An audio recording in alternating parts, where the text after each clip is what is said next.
warasenze uburanitsi Yesu ko yatubwiye ko niwe nzira n'ukuri n'ubugingo utajya kwa data utamujyanye.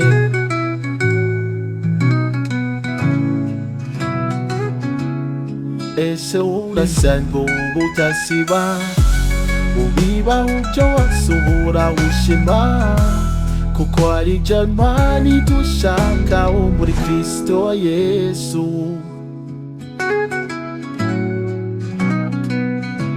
Reka kuri shuno rikorane na Yesu Kristo.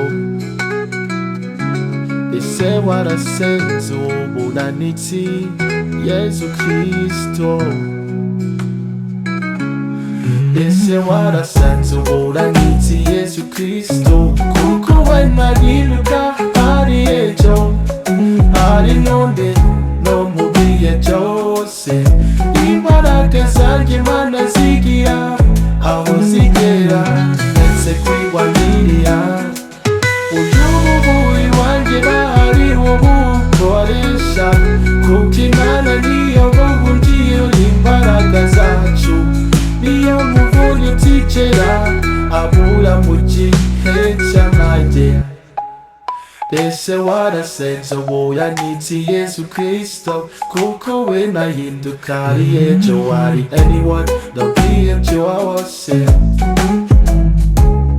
Ese warasenze uburanitsi Imana kwa ariyo buhungiro n'imbaraga zacu niyo muvunyi utigera abura mu gihe cy'amage.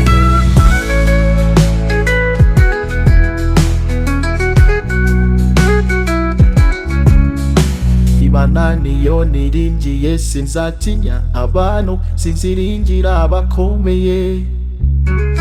Jambo umwana w'umuntu wese utabonerwamo agakiza.